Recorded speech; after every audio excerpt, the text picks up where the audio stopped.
Welcome to the JAMODI Podcast. We are all surrounded by amazing coaches and leaders, so let's get an inside look at not just what they do, but how they do what they do. After all, becoming the best versions of ourselves is JAMODI, just a matter of doing it. What's up, Coach? Are you looking for a way to elevate your off-season skill development? Well, look no further.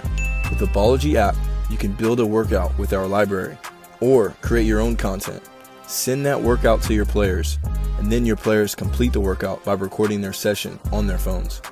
You can monitor and encourage competition with our leaderboards for every workout.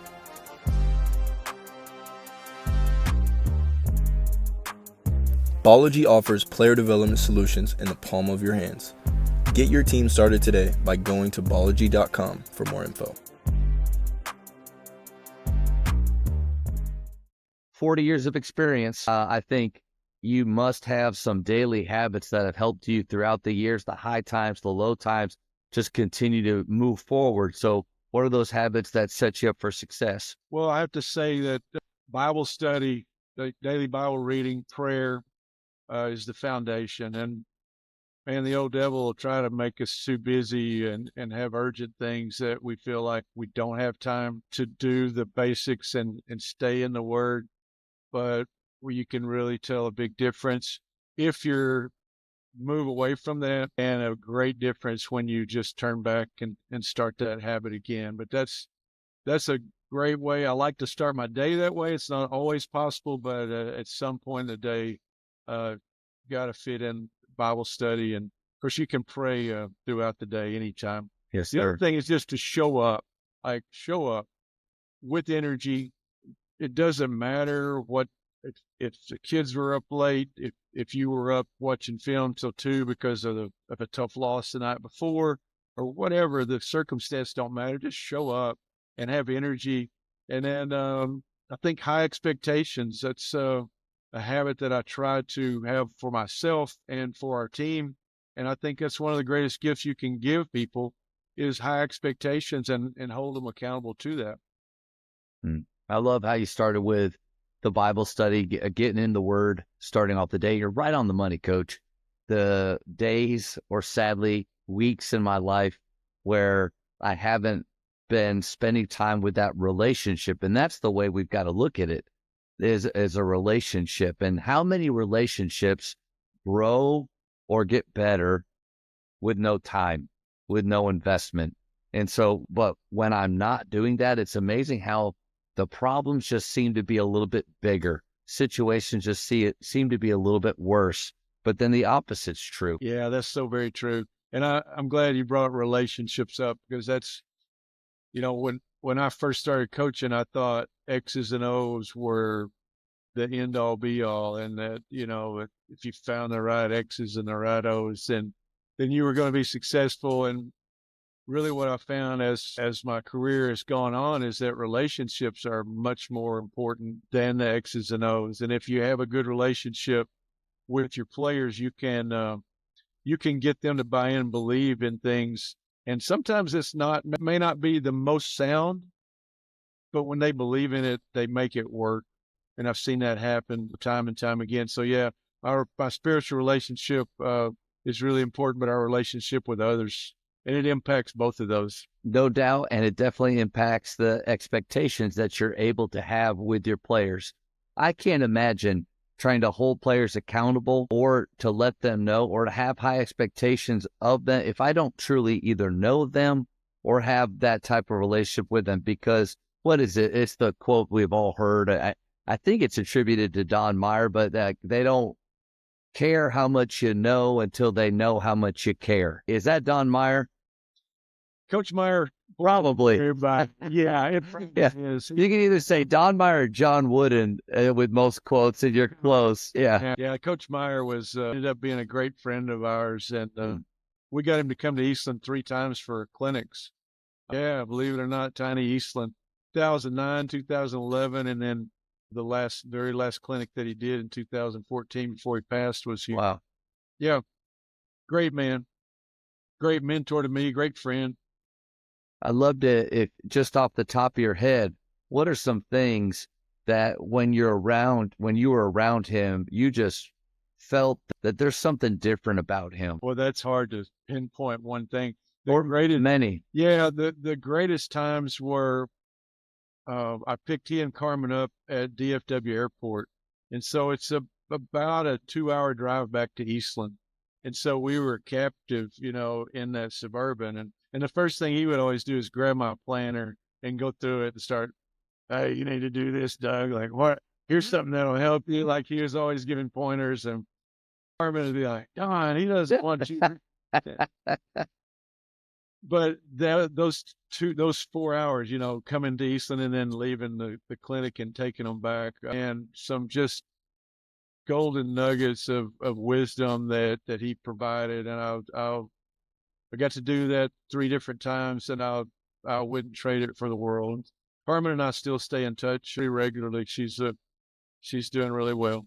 I think that's always got to be cool when you finally get to meet the person that you've always wanted to meet, and they're not just like maybe what you thought, but even beyond that. And because sometimes you hear about heroes, or people that you look up to, maybe disappointing at times, but I've never heard that about him. And so thank you for sharing that little insight there. Well, it was a real blessing to me. He was, and I still miss him every day. Yeah. But he impacts me every day as well. And I think, speaking of showing up, kind of going back to those daily habits, like that is a great reminder for coaches that we are going to have tough days. And it's kind of funny when you see students outside of the school, like maybe up at the local store, they kind of stare at you like, what are you doing here? Yes, we have lives. Things happen outside of the classroom or outside of basketball, but what a great responsibility we have to show up and be consistent.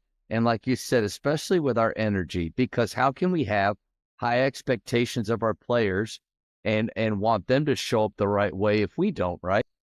Yeah, that's right. I think Kelvin Sampson's the one that's famous for saying 3 people can't ever have a bad practice: the head coach, the point guard, and your best player. And so, like, we have a great responsibility to get prepared and show up and be great every day if we want our team to be. One of my favorite, I guess it was a compliment that one of my former players gave me, was he thought I was a robot. And now he wasn't saying it because I had no emotion, which he did struggle. Emotion is one of those things that we want our players to try to eliminate negative emotion from their game, but then always like being fierce and showing off your love of the game or your excitement for your teammates. Man, we want to see that joy. Well, he always took it as I didn't want him to show any emotion. So I had to work through that. But he thought that I was a little bit of a robot because I could show up and act the same every day. But you mentioned it early on with difference today being maybe the instability at the home of these players. Well, how about we become one of the most stable things that they have in their lives? I think that's a great role for us. Yeah, I agree with you, Matt. That's very, very important. And stability, consistency is one of those things that I think is a real key in being a good coach. I would imagine if you had guys like Don Meyer in your car and just already learning a little bit about you and your 40-year career, that you had a growth mindset and still do. What's one of those things that you've picked up or borrowed lately? Yeah, I try to be a lifelong learner. I read I read a lot. In addition to the Bible, I've got a couple or 3 books that I'm always working on. So yeah, I try to be a lifelong learner, and I just love doing that. Best thing I've borrowed lately, probably a drill library, putting together a drill library. I had a drill notebook, and so like every drill, I'd have it written up, explained, all that. But I got challenged. I did some work with Randy Sherman with Radius Athletic, and Randy does a great job. If young coaches, even older coaches, if you want to learn, could get with Randy. He's a great resource. But dealing with ramp, building a drill library, 1 page, so you got to eliminate some things that are kind of fluff, and it makes you really certain that everything that you're doing in practice applies to how you want to play. So the drill library on 1 page, it's really easy to plan practice. to sort through some things. And along with that, through RAMP, having team pillars and having 3 pillars that you build everything around. And so then once you establish those, then that drives everything you do in practice. And if it doesn't apply to one of your pillars, then you don't do it. I wonder how hard that would be for most coaches to go through and throw out drills, because I think we get emotionally attached to the things that we do, and maybe because our high school coaches did, or we went to a clinic and and this guy that we really look up to and won a lot of games said this is what they do every day. So gosh darn it, we're going to do it every day. But then maybe we don't ask that question. Does this actually apply to the way we play, to my personnel, my clientele? I think that would be challenging. I'm telling you, it's very difficult. In fact, I put off the drill library for like 2 years because I would kind of sit down and look at it. And like you said, I was emotionally attached to some things. And well, that's what we did. And that's what we did way back when we went to the regional tournament or whatever. And so, yeah, it is very challenging. It will kind of cause you to question exactly, but that's the greatest thing about it, is that you have to verify what you want to keep.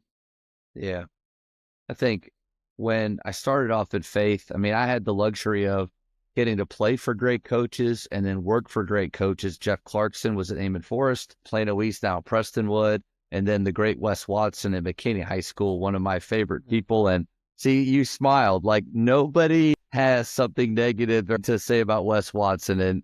But, learning from them and Tommy Thomas, golly, like one of the best as my high school coach. And so I came to faith really being confident in my practice planning, and it would be 2-3 pages long, and detailed out and to the very minute. And there's nothing wrong with that. But I remember handing it to one of my assistants who had been a coach for a long time. And he was like, "This is for varsity, right?" I was like, "Yeah."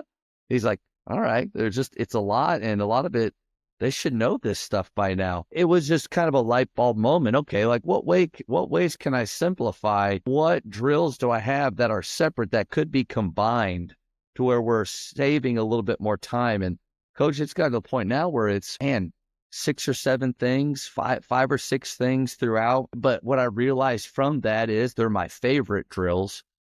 They really, and kind of what coach was saying, like they really bring together our pillars, but also how we play. But I get to get deeper into the weeds a little bit with those guys instead of just, oh, what's next? We got to stick longer, but I've got 13 other things. That's been helpful for me. Yeah, that's a great point. I like that a lot. Reading, trying to be a better reader. And so you have 2 or 3 books you said going on every day. Like, if you don't mind, what are any tips or habits with becoming maybe a better reader or somebody that, can, like, I look at Buzz Williams and he sends out his monthly or yearly book pick. I'm like, golly, all right, I'm on the same one from 4 months ago. Yeah, Buzz will make me feel bad because he's like 4 or 5 a month. And no, I'll tell you what was really hard for me. I like paper books because I like to mark them, make notes in them, highlight them. But I had an iPad and I started getting some Kindle books. I read Kindle books on it. And so now with a 1-inch iPad, I can carry 4 books with me if I'm traveling or whatever. So it was much simpler to do and made more sense. So it took me a while to wean myself off the paper, but you can still highlight things that you like, but that made it simpler. I try to read something spiritual. I'm reading a Max Lucado book right now, and something that's fun, that's a getaway, that frees my mind up. I like the kind of Vince Flynn, espionage, thriller type things. And it's just kind of a getaway. It frees my mind up. But also then if I find a good self-help book, that's a self-improvement book, I'll have one of those going too. Right now, I don't have one of those. Yeah, but I like that you have because when you first said 3 different books, I was like, man, like, how do you not get those kind of mixed up, in your head, or to where like when you open it back up, you don't, it's hard to remember where you were, or maybe thoughts from another one. But if they are kind of different genres, that makes a lot of sense. And then at the end of your month or so, or however quick, maybe your week, you're able to get 3 different books done, but that are different areas. I like that. Yeah, it helps me, and I'm certainly not smart enough to read the same type of book, 3 of the same type. I would get lost. Ryan Holiday wrote Stillness is the Key. Man, I tore that thing up. So many great nuggets in that. And then Ego is the Enemy is one that I just got the other day that I'm excited to go through. But watching a video of his, because the way that he writes books and the way that he takes notes while he's reading books is really interesting. But he said, you got to free yourself up to quit on books. And at first it kind of took me back, but his point was like, if you're sticking on a book for so long, it's because it's not grabbing you. You don't want, you can put it down and you're struggling to get through. He's like, you got to free yourself up to give that up. And he said, if you are staying on a book for a long, long time, then it's just going to keep you from going to another one and getting through it. That's been something, it's hard to do because I almost feel like I'm quitting, not just on the book, but that author that spent the time. But maybe that'll help somebody out. I don't know. I tell you, it helped me just now because I've got 4 books on my queue right now, and I've got one stuck over there that's the 4th one, and I haven't touched it in a while, and I need to give it up because it's done that, and now I feel like I have permission to do that. Yeah, and he said, he's like, it's not your fault.